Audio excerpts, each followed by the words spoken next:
जय हिंद दोस्तों, मैं अरुण कुमार मेरे इस नए यूट्यूब चैनल पाठशाला फॉर जीएस में आपका स्वागत करता हूं। पिछला क्लास में हम जीडीपी और एनडीपी देखे थे। आज जीडीपी से रिलेटेड कुछ चीज़ें हैं जो पिछला क्लास में नहीं हुआ था।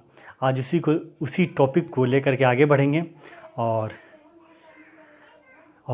कोशिश करेंगे कि आपको हर टॉपिक से रिलेटेड हर चीज़ को 10th ए से लेकर के जेड तक एक भी चीज़ ना छूटे, हर चीज़ को आपको बारीकी से समझाए, यही मेरा कोशिश रहेगा। तो चलिए फिर शुरू करते हैं। आज हम शुरुआत करते हैं वस्तु से। देखिए, दो तरह वस्तु, एक मध्यवर्ती वस्तु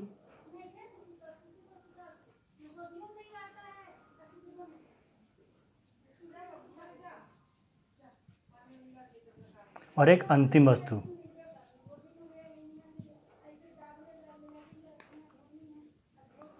ठीक है, समझिएगा अंतिम वस्तु क्या है। पहले हम अंतिम वस्तु का बात करते हैं। कोई भी ऐसा चीज़, कोई भी एक वस्तु, कोई भी गुड्स जो एक बार बनने के बाद, एक बार क्रय होने के बाद दोबारा उसका क्रय नहीं हो सकता है, दोबारा उसमें संशोधन नहीं हो सकता है, उसको हम अंतिम वस्तु कहते हैं। मान लीजिए ये पेन, इसमें अब दोबारा कुछ लग नहीं सकता है, इसमें फिर ये एक बार क्रय होने के बाद, एक बार बिकने के बाद हम सिर्फ इसका उपभोग कर सकते हैं, फिर दोबारा बेच नहीं सकते हैं। उसी को अंतिम वस्तु कहा जाता है। वह वस्तु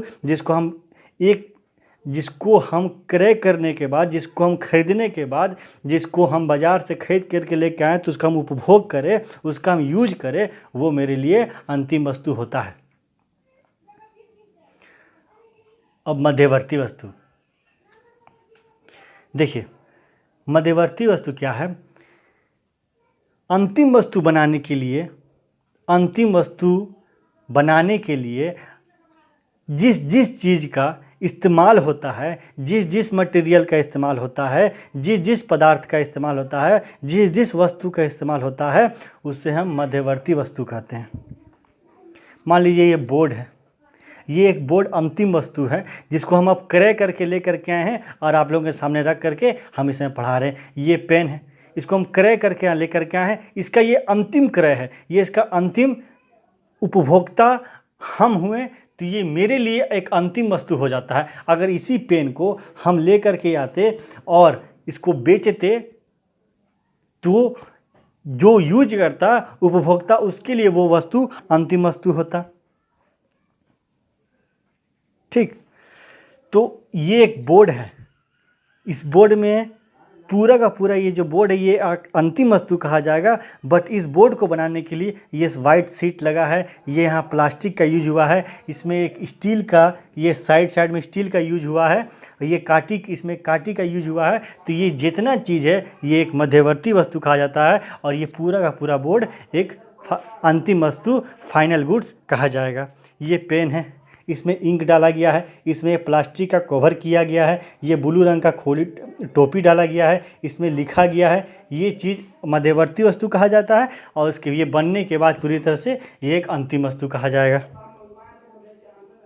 समझ में? अब देखिए, मध्यवर्ती वस्तु का प्राइस चेंज नहीं होता है, बट अंतिम वस्तु का प्राइस हमेशा चेंज होता है। जो अंतिम वस्तु है उसका जो प्राइस है वो चेंज हो जाता है, बट मध्यवर्ती वस्तु का प्राइस चेंज नहीं होता है। इस चीज़ को हम एक एग्जाम्पल के थ्रू आपको हम समझाएंगे। चाहे देखिए, हम उसको एग्जाम्पल देते हैं, आपको समझिएगा।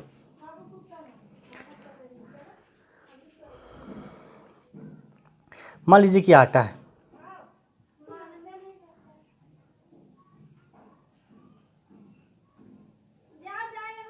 किसान आटा मिल को 500 रुपये का आटा दिया, मिल बेकरी वाला को अपना मेहनत जोड़ करके 600 रुपया में आटा दिया। 100 रुपया अपना मेहनत जोड़ा, जो उसका पिसाने में जो लगा, जो भी उसका खर्चा लगा, जो पिसाने में मिल में आटा चक्की पिसाता, चक्की रहता है तो उसमें तेल का खर्चा होता है, बिजली बिल लगता है, जो भी मेहनत, उसमें 100 रुपया जोड़ करके 600 रुपया। अब ये ब्रेड बनाया, पिज़्ज़ा बनाया, बिस्किट बनाया, चाहे बहुत कुछ बनाया, अब इसको ये 700 रुपया में बेचता है। अब देखिए, ये मान लीजिए कि ये ब्रेड है जिसका प्राइस अंतिम मूल्य वो बेकरी वाला डिसाइड किया 700 रुपया, ठीक। अभी आप लोग एक चीज़ देखे होंगे कि किसी चीज़ का प्राइस, मान लीजिए कि कभी आप लोग ऐसा गौर करते हैं, किसी चीज़ का प्राइस 100 रुपया है और वो मेरे पास पहुंचते पहुंचते 120 रुपया हो जाता है। किसी चीज़ का अंतिम मूल्य, ये पेन अगर कंपनी से निकला होगा तो 100 रुपया बोल करके निकला होगा, अब मेरे पास पहुंचते पहुंचते हम इसका कितना रुपया पे कर रहे हैं, 120 रुपया पे कर रहे हैं। ये कैसे? तो हम क्या कहें आपको, अंतिम वस्तु का अंतिम मूल्य यानी कि फाइनल गुड्स का फाइनल वैल्यू चेंज हो जाता है, बट मध्यवर्ती वस्तु का प्राइस चेंज नहीं होता है। देखिए, किसान अगर 500 रुपया में गेहूँ दिया होगा इसको, तो ये 500 रुपया इसमें ऐड है, ये 100 रुपया ही तो एक्स्ट्रा लिया है, ये 500 रुपया इसमें ऐड है, तो क्या किसान का गुड्स का, किसान के गेहूं का, किसान के आटा का क्या प्राइस चेंज हुआ है 500 रुपये से? नहीं। ये सब जो एक्स्ट्रा 600 रुपये, जो 100 रुपये जो एक्स्ट्रा इसमें लगा है, 100 रुपये जो एक्स्ट्रा इसमें लगा है, वो क्या है? वो इनका मेहनत है, वो इनका जो इसमें जो लागत लगा है एक्स्ट्रा, उसका पैसा है, प्लस अपना फ़ायदा है, ठीक है। तो अब ये जब मान लीजिए ये पेन है, कंपनी में 100 रुपया बोल करके निकला कि लो हम माल तैयार कर दिए हैं, अब 100 रुपये इसका दाम हो गया, बट मार्केट में आते आते हमको कितना रुपया मिल रहा है, 120 रुपया मिल रहा है। तो ये चीज़ क्या, यही चीज़ हम बताएं कि अंतिम वस्तु का प्राइस चेंज होता है, बट मध्यवर्ती वस्तु का प्राइस, मध्यवर्ती वस्तु का दाम चेंज नहीं होता है। अभी चेंज हुआ कैसे? तो चेंज हुआ ऐसे कि अब 100 रुपया का सामान जब हम एक जगह से दूसरे जगह लेकर के आते हैं तो उसमें गाड़ी का खर्चा होता है, एक राज्य से दूसरा राज्य लेकर के आते हैं तो टैक्स लगता है, तो तरह तरह का टैक्स, तरह तरह का खर्चा, जिसको हम इनडायरेक्ट टैक्स कहते हैं। डायरेक्ट टैक्स नहीं, इनडायरेक्ट टैक्स, इनडायरेक्ट टैक्स कहते हैं। तो ये सब लग करके इसका प्राइस 120 रुपया होता है, यानी 20 रुपया क्या हुआ, इसका इनडायरेक्ट टैक्स हुआ, समझे। इसीलिए अंतिम वस्तु का जो अंतिम प्राइस जब होता है वो फ्लैक्चुएट होता है, वो बदल सकता है, बट मध्यवर्ती वस्तु का प्राइस बदलता नहीं है, समझे इतना।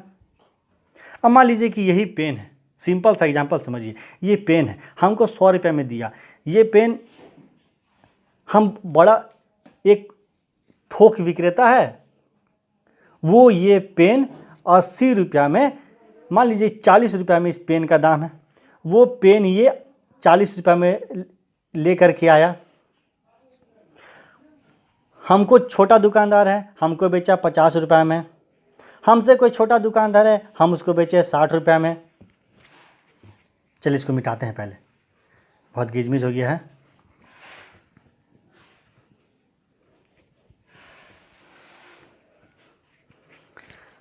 हमको बेचा वो 50 रुपया में, हमसे कोई छोटा दुकान है उसको बेचा 60 रुपया में, हम उससे जो छोटा दुकानदार है उसको बेचा 60 रुपया में। अब जो सबसे लास्ट दुकानदार है उसके पास पहुंचते पहुंचते इसका दाम हो गया 80 रुपया। अब ये उपभोक्ता को, कस्टमर को कितने रुपये में देता है, 100 रुपया में देता है, ठीक। तो देखिए, फाइनल गुड्स का दाम तो 40 रुपया था, बट यहाँ आते आते इसका दाम कितना रुपया बढ़ गया, 60 रुपया बढ़ गया। तो यही कहा जाता है कि फाइनल गुड्स का दाम बढ़ता है, फाइनल गुड्स का दाम। अब इसमें अब एक चीज़ आया टैक्स, ठीक, एक चीज़ है मुद्रास्फीति। अब ये दो चीज़ है, ये दो चीज़ अभी बताने वाला चीज़ नहीं है, इसको हम एक अलग क्लास लेकर के इसको हम समझाएंगे कि वस्तु का प्राइस बढ़ना और घटना इसमें भी निर्भर करता है और इसमें भी निर्भर करता है, डिमांड में भी निर्भर करता है। तो ये चीज़ बात की बात है, अभी आपको ये खाली हम समझा रहे हैं कि अंतिम वस्तु का प्राइस बदलता है, बट मध्यवर्ती वस्तु का प्राइस बदलता नहीं है, समझे। मध्यवर्ती वस्तु क्या कहते हैं, अंतिम वस्तु क्या है। अब समझिए, अब हम एक चीज़ बता रहे हैं। सरकार जब जीडीपी निकालती है तो सरकार का ये कहना रहता है, सीएसओ का ये कहना है कि हम फाइनल गुड्स में मध्यवर्ती वस्तु का प्राइस ऐड नहीं करेंगे, सिर्फ फाइनल वस्तु का प्राइस ही ऐड होगा। चलिए ठीक है भाई। अब एक चीज़ बता रहे हैं, कुछ चीज़ जो अपने दिमाग से सोचने वाली बात है। अब हम मान लेते हैं कुछ ऐसा वस्तु है, जैसे चाय पत्ती,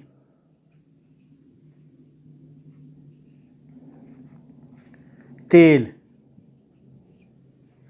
ये पेन का इंक, गाड़ी का चक्का। अब हम ये बता रहे हैं आपसे कि अगर चाय नहीं बनेगा तो क्या चाय पत्ती का कोई यूज है। फाइनल गुड्स क्या है मेरा, चाय। तो हम किसका प्राइस जोड़ेंगे जीडीपी में, सिर्फ चाय का। तो मध्यवर्ती प्राइस का तो हम मूल्य जोड़ेंगे नहीं। अगर चाय नहीं बनेगा तो इस चाय पत्ती को कोई हम यूज कर सकते हैं, नहीं कर सकते हैं। अगर गाड़ी नहीं चलेगा तो इस तेल का यूज कर सकते हैं, नहीं कर सकते हैं। अगर गाड़ी नहीं चलेगा तो यह क्या चक्का का कोई यूज है, कोई वैल्यू नहीं है। इसीलिए सीएसओ का कुछ मैंडेटरी है। सीएसओ अपना कुछ मापदंड तैयार करके रखी है कि जो मिडिल वस्तु है उसका, अगर फाइनल वस्तु उसका तैयार ना हो तो मिडिल वस्तु का कोई वैल्यू ही नहीं है। मान लीजिए अगर इंक है, अगर ये खोली बन गया है, मान लीजिए ये सिर्फ इसमें एक इंक है जो बना हुआ है। मैम कंपनी है जो इंक बनाते हैं। अब एक कंपनी है जो पेन बनाती है, अब वो पेन का प्रोडक्शन ही ना करे तो क्या इंक का वैल्यू होगा, नहीं होगा। तो मेरा इंक क्या हो गया, यूजलेस। इंक का कोई मतलब ही नहीं है, इंक का कोई यूज ही नहीं है। तो इसका प्राइस हम जीडीपी में कैसे ऐड करें। अगर सबका प्राइस जीडीपी में ऐड करते रहें तो हम बहुत कुछ ऐसी फिजूल का बना करके और सरकार को बताएं कि हम करोड़ रुपए का, 1000 करोड़ का, मेरे पास बहुत पैसा है, सरकार पास बहुत पैसा है। सरकार कह रहे कि ये एक ऐसा वस्तु बना दे, मान लीजिए कि ये बोर्ड है, इसको टेढ़ा मेढ़ा करके बना दे और अरबों रुपया का बना दे और उसको जीडीपी में ऐड कर दे और बोले कि मेरा जीडीपी अरबों खरबों है। तो ऐसा नहीं है। जीडीपी निकलता है हम एक साल में कितना उपभोग करते हैं, हम एक साल में अपने बाउंड्री के अंदर कितना खपत करते हैं, एक साल में हम अपने बाउंड्री के अंदर कितना उत्पादन करते हैं। अब आपके मन में सवाल आ रहा होगा कि हम उत्पादन करते हैं उसको जोड़ेंगे कि खपत करते हैं उसको जोड़ेंगे। तो हम ये कहना चाह रहे हैं कि जब हम डिमांड और सप्लाई पर बात करेंगे तो देखिए, डिमांड और सप्लाई एक दूसरे का ज़्यादा दूर नहीं रहता है, एक दूसरे से सटा हुई। भारत में डिमांड और सप्लाई जो है, अच्छा किसी भी कंट्री में बहुत ज़्यादा दूर दूर इसका फासला नहीं है, वो एक दूसरे से रिलेटेड होकर चलता है। तो डिमांड ज़्यादा होगा तो वस्तु का दाम बढ़ जाएगा, डिमांड कम होगा तो भी वस्तु का दाम घट जाएगा, वस्तु का प्रोडक्शन कम होगा। तो ये सब चीज़, ये जब हम डिमांड और सप्लाई पर बात करेंगे तो इसको हम बढ़िया से मुद्रास्फीति समझाएंगे, तो इसको और हम बारीकी से समझाएंगे कि इसका वस्तु का डिमांड और वस्तु का प्रोडक्शन कैसे होता है। ठीक है, तो अब बता रहे हैं कि सीएसओ के पास ऐसा मापदंड तैयार करके रखा है कि हम, चाय पत्ती है तो अगर चाय नहीं बनेगा तो चाय पत्ती का कोई यूज नहीं होगा, और अगर गाड़ी नहीं चलेगा, जनरेटर नहीं चलेगा, बिजली नहीं होगा तो क्या तेल का कोई यूज होगा, अगर गाड़ी नहीं चलेगा तो क्या चक्का का कोई यूज होगा क्या। तो इसीलिए उनका जो मापदंड है, उनका जो जीडीपी निकालने का तरीका है, उसमें ये सब पहले से मापदंड तैयार किया गया है कि ये सब तो मध्यवर्ती वस्तु है, इनका तो जोड़ना ही नहीं है। हम इसका चाय पत्ती का पैसा कहाँ जोड़ेंगे, एक कप चाय में जोड़ेंगे। हम ये तेल का पैसा कहाँ जोड़ेंगे, गाड़ी में जोड़ेंगे। हम ये चक्का का पैसा कहाँ जोड़ेंगे, जब एक फाइनल कार तैयार होता है तब हम इस चक्का का पैसा उसमें जोड़ करके और फाइनल गुड्स तैयार करेंगे, और फाइनल अंतिम वस्तु का अंतिम मूल्य हम जीडीपी में ऐड करेंगे। ठीक है, अब एक दूसरा चीज़ समझिए। अंतिम वस्तु, कोई चीज़ अंतिम वस्तु है, कभी कभी देखेंगे कि एक ही वस्तु अंतिम वस्तु भी होता है और मध्यवर्ती वस्तु भी होता है। कैसे, मान लीजिए मेरे पास चीनी है,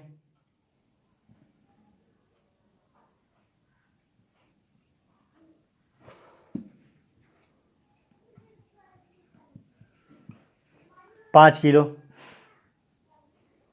ठीक है। इस 5 किलो में हम 2 kg चीनी का रस पी लिए, जो पानी में बिहार में लोग पीते हैं बहुत, बिहार यूपी में हर जगह लोग पीते होंगे।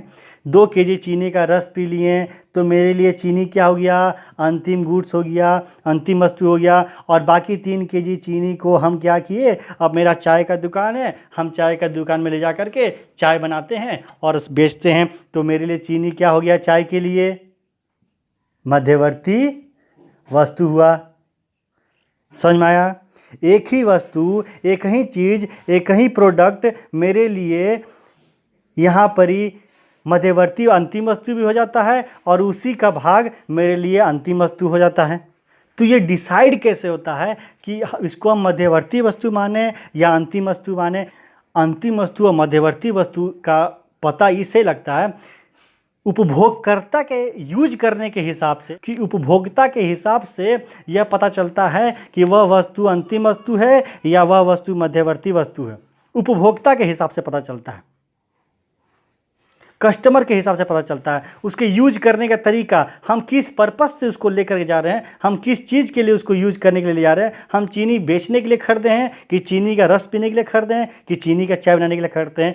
तो इसका अब ये चीज़ मेरे ऊपर डिपेंड है कि हम इस चीनी का उपयोग फाइनल वस्तु के रूप में करेंगे कि मध्यवर्ती वस्तु के रूप में करेंगे। तो उपभोक्ता का जिस पर्पस के लिए लेके जाते हैं उस पर्पस के हिसाब से पता चलता है कि कोई गुड्स फाइनल गुड्स है या फिर मध्यवर्ती वस्तु है। इतना बात समझ में आ रहा है कि उपभोक्ता के हिसाब से डिसाइड होता है, सेलर के हिसाब से डिसाइड नहीं होता है।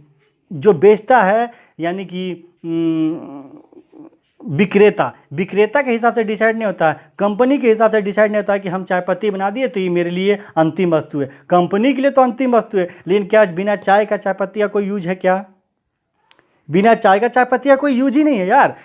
अगर चाय पत्ती एक ऐसा चीज़ है जो बिना चाय का चाय पत्ती का कोई यूज ही नहीं है, तो चाय पत्ती कभी भी अंतिम वस्तु नहीं हो सकता है। तो कंपनी या सेलर यह डिसाइड नहीं कर सकती कि उसका बनाया गया प्रोडक्ट अंतिम वस्तु है। यह डिसाइड करने का अधिकार किसको है? उपभोक्ता को है कि हम इस चीज़ को हम किस पर्पस से कहाँ यूज करने के लिए लेकर के जा रहे हैं। तब हम ये डिसाइड करेंगे कि यह वस्तु मेरे लिए अंतिम वस्तु है कि यह वस्तु मेरे लिए मध्यवर्ती वस्तु है।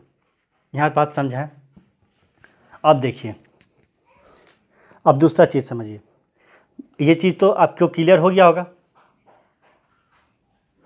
बहुत बढ़िया से। अब एक चीज़ समझाते हैं आपको कि कभी कभी आप लोग मन में आ रहा होगा कि फाइनल गुड्स में मध्यवर्ती वस्तु का सामान 2 बार ऐड हो जाता है। हम यह भी कहे थे कि अंतिम वस्तु में मध्यवर्ती वस्तु का सामान ऐड नहीं करना है, ऐसा नियम कहता है। बट आपको लग रहा हो कि नहीं शायद हो सकता है, तो हम आपकी डिटेल दिखाते हैं कैसे। मान लीजिए कि प्रमोद का नौकरी हो गया, वो जलेबी का पार्टी दे रहा है, तो उसके पास है 8,000 रुपया।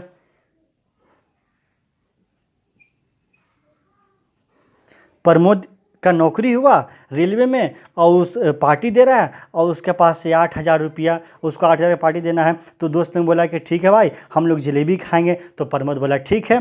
तो प्रमोद गया एक जलेबी बनाने वाले के पास, तो बोला कि जलेबी बनाने के लिए क्या देना पड़ेगा? तो बोला कि आप खाली चीनी खरीद लीजिए, बाद बाकी सब हम दे देंगे। बोला कितना चीनी? तो बोला कि 5,000 का चीनी ले लीजिए। चाहे बोला कि 4,000 का चीनी ले लीजिए। तो प्रमोद क्या करता है कि 4,000 का चीनी दुकान से 4,000 का इसको दिया 4,000 रुपया और चीनी लेकर के आया 20 kg। ठीक। अब प्रमोद जब अगला दिन जलेबी बनाने का आया, जलेबी बनाने का जो बनाते हैं वो मिस्त्री आए, वो कारीगर आए, तो उनको ये चीनी देता है 20 kg। अब वो जलेबी बना करके बोलता है कि कितना हुआ? तो जलेबी वाला बोलता है कि मेरा जलेबी बनाने का जितना जलेबी बनाए उसका रेट मेरा कितना हुआ? तो 6,000 रुपया। जलेबी बनाने का कितना रेट हुआ? 6,000 रुपया। तो प्रमोद क्या करता है? 6,000 रुपया इसको देता है। ठीक। अब जब 20 केजी जलेबी इससे लिया, इस चीनी इससे लिया, तो क्या ये पैसा इसको दिया होगा? तो प्रमोद को 4,000 रुपया देता है।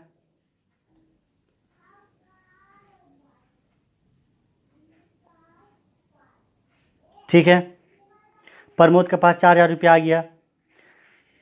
अब वो जलेबी बना करके 6,000 रुपये में जलेबी दिया, 4,000 रुपया चीनी का और 2,000 रुपया उसका अपना मेहनत का, यानी 6,000 रुपये में जलेबी दिया। प्रमोद के पास कुल कितना रुपया था? 8,000 रुपया। अब CSO आया प्रमोद के पास कि आप भाई जलेबी बनाए हैं, हमको बताइए कितना खर्चा हुआ आपको जलेबी बनाने में, हमको ऐड करना है GDP में। तो बोला ठीक है भाई हम बताते हैं। तो प्रमोद किया कि चीनी तो हम 4,000 रुपया में खरीदे थे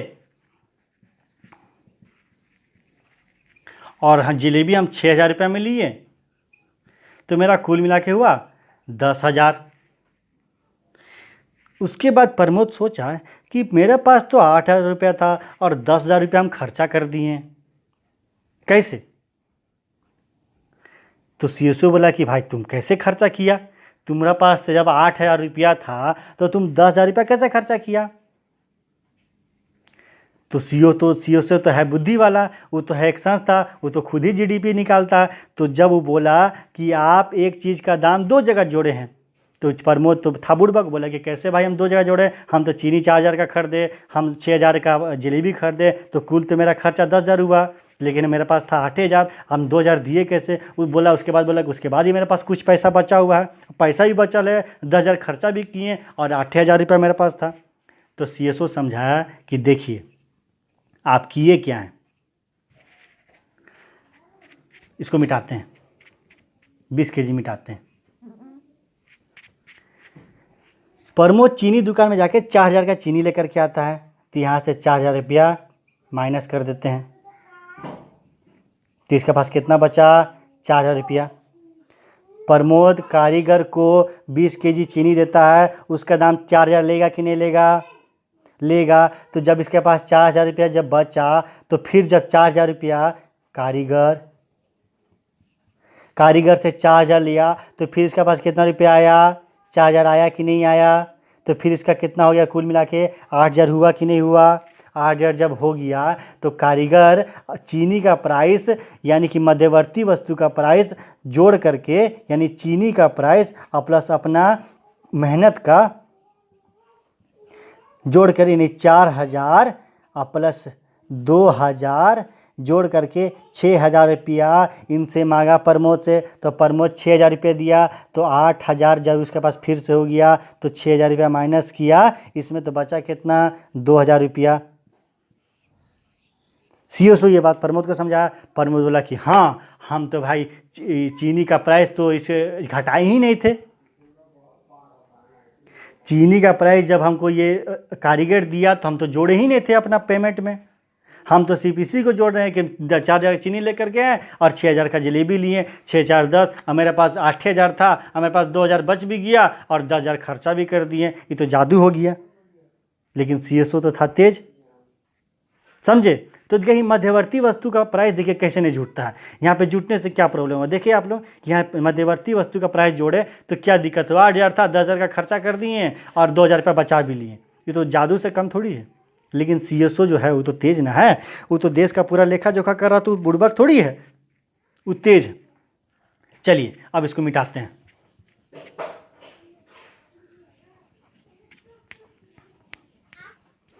अब एक चीज़ देखिए, हम क्या बता रहे थे? सब्सिडी, एक चीज़ बता रहे हैं सब्सिडी, इसको मिटाते हैं। अब नेक्स्ट टॉपिक है मेरा सब्सिडी।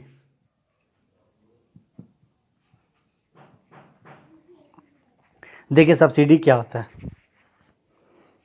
ये जो छोटा छोटा जो चीज़ बता रहे हैं, इसका यूज हम GDP में करेंगे। जब हम GDP को, जब ये सब बताने के बाद, जब GDP का हम गणना कैसे किया जाता है ये बताएंगे। GDP में जब हम कहते हैं, सुनते हैं कि पर ईयर की 4% हो गया है, 3% के हिसाब से बढ़ रहा है, 5% के हिसाब से बढ़ रहा है, 2% का गिरावट है। जब हम इसको पूरा आंकड़ा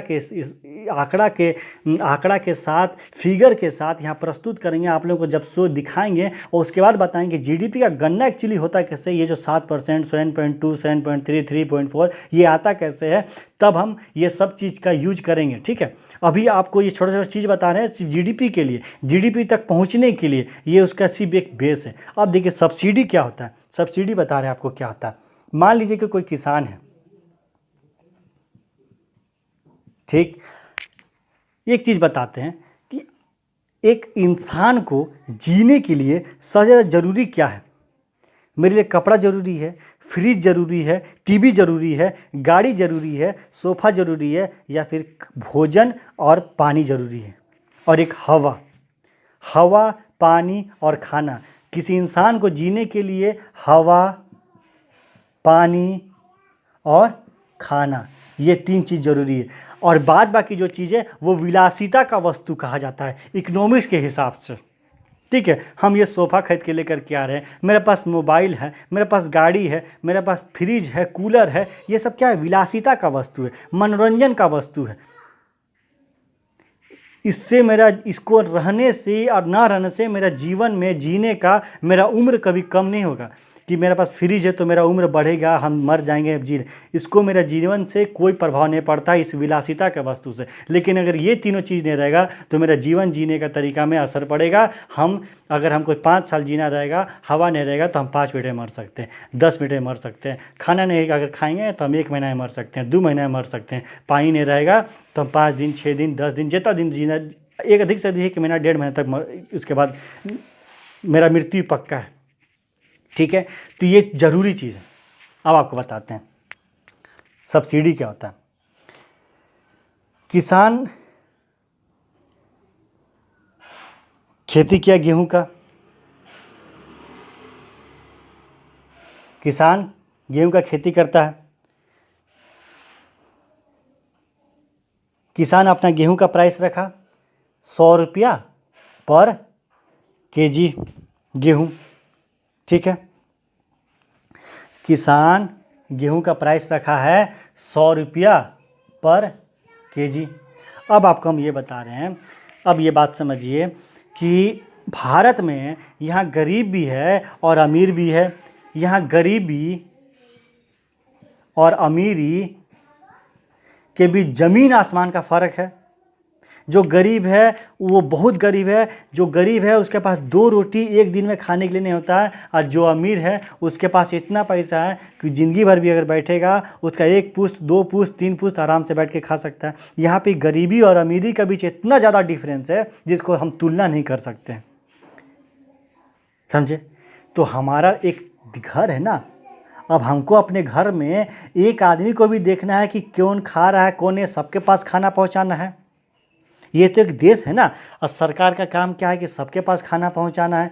हर आदमी, देखिए हम भरे सबको फ्रिज, टीवी, कूलर नहीं दे सकते, लेकिन जो जीने का जो चीज़ है वो तो हम दे सकते हैं। हम खाना, पानी तो दे सकते हैं उसको, जो सबसे ज़्यादा ज़रूरी है। बाद बाकी वो चीज़, वो आदमी अब फ्रिज को अगर लेना तो अपना मेहनत करके कमाएगा, बट खाने के साथ हम तो कॉम्प्रोमाइज़ नहीं करते, किसी को भूखे नहीं मार सकते हैं। ये घर है, ये एक देश है। ठीक है, तो सरकार क्या बोलती है, सरकार क्या बोलती है कि आपका जो गेहूं का प्राइस है वो 100 रुपया किलो है पर केजी, और यहाँ एक आदमी जो सबसे ज़्यादा गरीब है वो 100 रुपया ही कमाता है एक दिन में, एक दिन में, जो सबसे ज़्यादा गरीब है। तो इसके पास कैसे पहुँचेगा ये? वो अगर 100 रुपया केजी का लेकर के आएगा तो उसको पिसाएगा, उसको पिसाने में ही दूसरा और पैसा लगेगा, उसके लिए सब्ज़ी चाहिए, कम से कम नमक तो चाहिए रोटी सब्ज़ी कुछ खाने के लिए, वो कहाँ से आएगा? तो सरकार क्या बोलती है कि आप ऐसा करिए कि इसका दाम 50 रुपया रखिए, जो 50 रुपया हम आपको दे देंगे, और इसको घटा करके 50 रुपया कर दीजिए। किसान बोला कि ठीक है। जब इसका दाम 50 रुपया हुआ तो ये 50 रुपया इसको मिला, तो ये क्या किया, 50 रुपये का गेहूँ खरीदा, इसको पिसाया, फिर जो पैसा बचा उसका ही सब्जी है, चाहे नमक है, चाहे तेल है, चाहे जो भी चीज़ रोटी के साथ खाने के लिए लेकर के आए। तो एक दिन में ये आदमी का पेट तो भरा।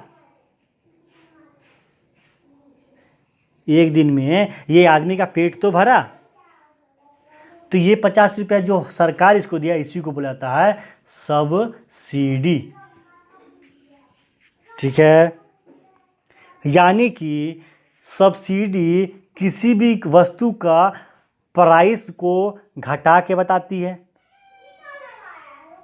अगर किसान, हम ये कह रहे हैं कि 50 रुपया पर केजी है, अगर गेहूं का दाम, अगर इसमें सब्सिडी लगल है तो सब्सिडी गेहूं का प्राइस घटा करके बता रही है।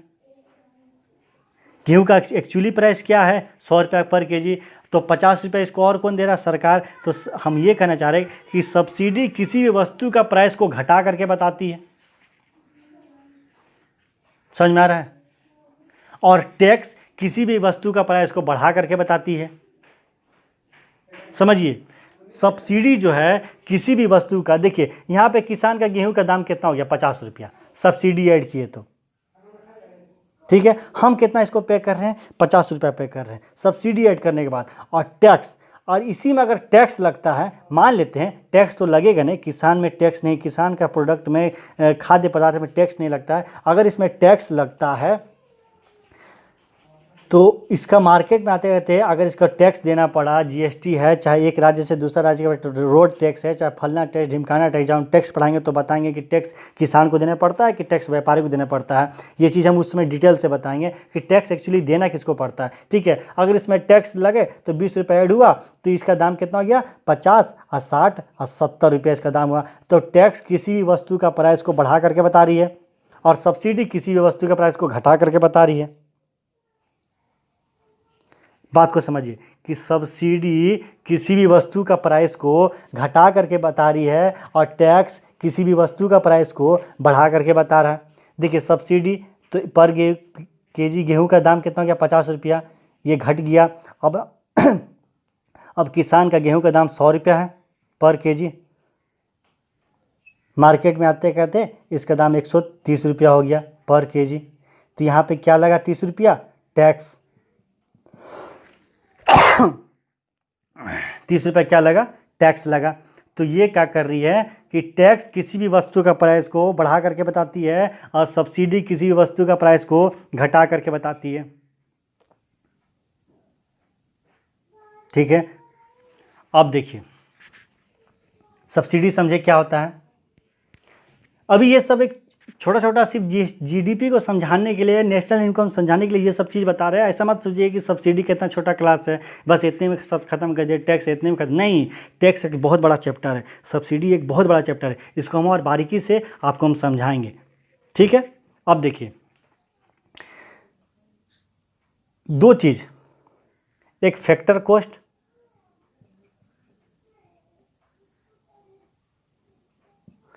एक मार्केट कॉस्ट। ठीक, फैक्टर कॉस्ट और मार्केट कॉस्ट, ये वस्तु है, ये पेन है जिसका दाम 100 रुपया है, कंपनी से निकला, मार्केट में आया, इसका दाम 130 रुपया हो गया। ये क्या हुआ, मार्केट कॉस्ट। ये क्या हुआ, फैक्टर कॉस्ट। ठीक है, ये क्या हुआ, फैक्टर कॉस्ट, ये क्या हुआ, मार्केट कॉस्ट। समझ में आया? अब देखिए अगर जीडीपी हमको निकालना है फैक्टर कॉस्ट में, जीडीपी मार्केट कॉस्ट, पहले मार्केट कॉस्ट करते हैं। मार्केट का प्राइस में हमको अगर जीडीपी निकालना है तो हमको क्या करना पड़ेगा, जीडीपी एट फैक्टर कॉस्ट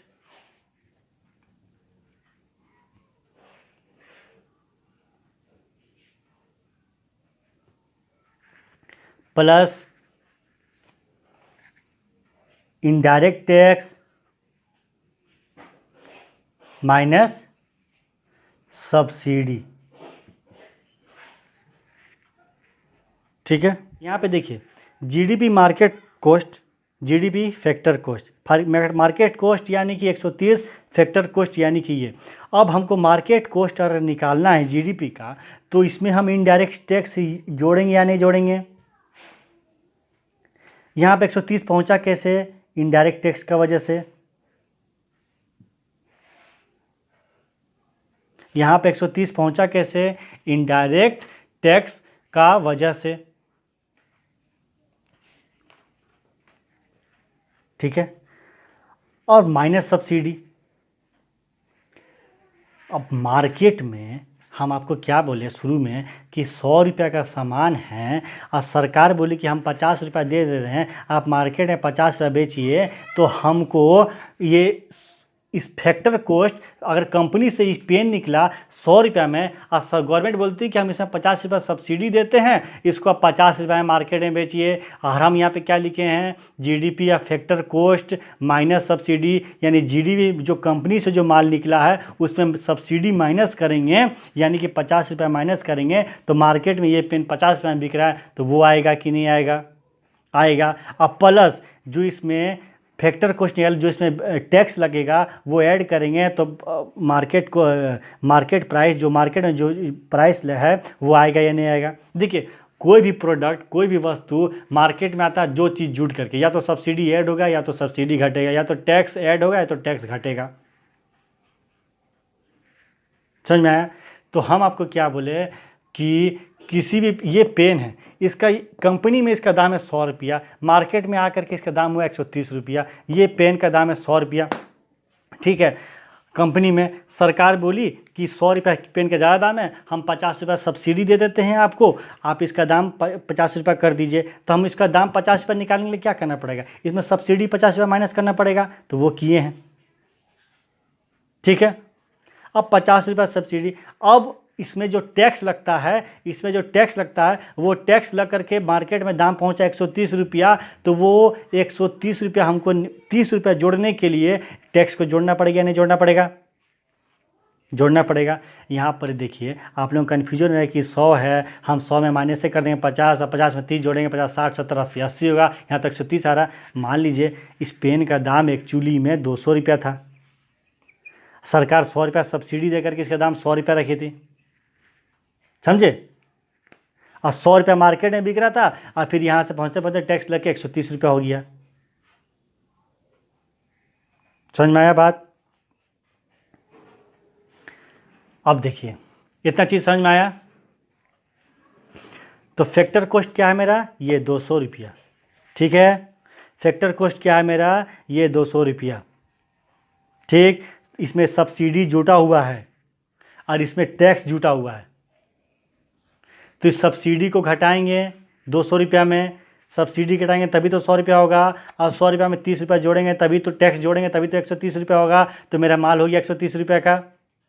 तो जीडीपी एट मार्केट कॉस्ट जोड़ लगा निकालने के लिए जीडीपी एट फैक्टर को जोड़ plus indirect tax plus minus subsidy. अब देखिए, टैक्स इनडायरेक्ट और डायरेक्ट दो तरह का टैक्स होता है, इसको हम टैक्स का जब क्लास लेंगे तब आपको हम डिटेल से समझाएंगे। चलिए अभी इसको मिटाते हैं। फैक्टर कॉस्ट, मार्केट कॉस्ट समझिए आप लोग। चलिए फिर आज का क्लास हम यहीं तक रखते हैं, और आशा करते हैं कि आप इस वीडियो का ज़्यादा से ज़्यादा फ़ायदा उठाए हों। और नेक्स्ट क्लास में हम जीएनपी और एनएनपी पे बात करेंगे और उसको बहुत बारीकी से समझेंगे, और अगर इसमें भी कुछ छूटा हुआ है तो हम इसको नेक्स्ट क्लास में ज़रूर बताएंगे। और अगर ये वीडियो पसंद आया आपको तो इसको लाइक और सब्सक्राइब ज़रूर करें। चलिए फिर, जय हिंद दोस्तों।